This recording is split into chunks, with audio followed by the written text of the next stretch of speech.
Fred Film Radio, I'm David Martos. This is the 79th edition of the Mostra di Venezia, and we are here with Andrew Dominik, director of Blonde in competition in Venice. Thank you very much for being with us today. Thanks for having me. How did you find your Marilyn? How was the process? I saw her on TV. Really? Yeah, I saw Anna in a film that was called Knock Knock. Yeah?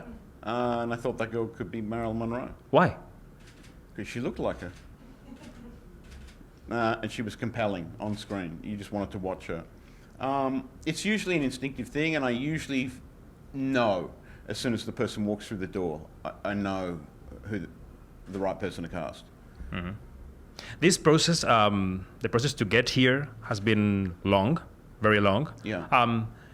Did you think at any stage of the process that this was not going to come out? All the time. Yeah, Blonde would fall apart all the time, never happen again, kind of thing. But it was something I just couldn't let go of. You know, like I would just have ideas for Blonde. You know, it would come together, fall apart, come together, fall apart. You know, and there were times when I just thought, never again, I can't go through that heartbreak again. But when I found Anna, the film kind of came to life. You know, I was waiting for her, maybe. Maybe, yeah. What would you say this film means in terms of legacy, Marilyn's legacy? I think it's just a movie. Do you know what I'm saying? Of course. I think it's one of many, and they'll probably make more. I think the film is attempting to. The film is about the meaning of Marilyn Monroe. What does she mean? How should we feel about her? What does she represent? And why is she like the American goddess of love of the 20th century? You know? Mm.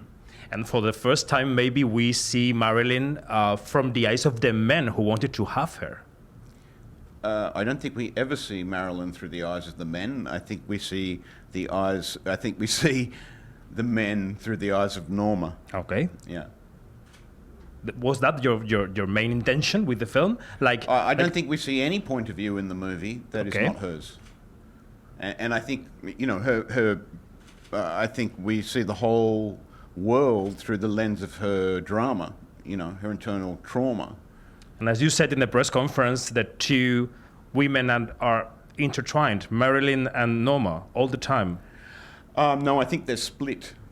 You think? I think they're split. Yeah, I think Norma is the real self, and I feel like Marilyn is both the armor and the prison in which Norma resides.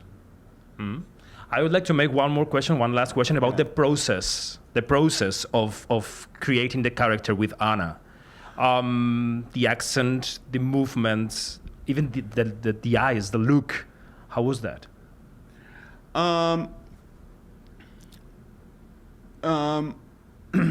Well, the anthropological aspect of it, like how does she look? You got to look at her face on a bunch of different lenses. You know what I mean? Like a 50mm lens seemed about right. If you keep the camera at eye height, like her face seems to feel like Marilyn's face.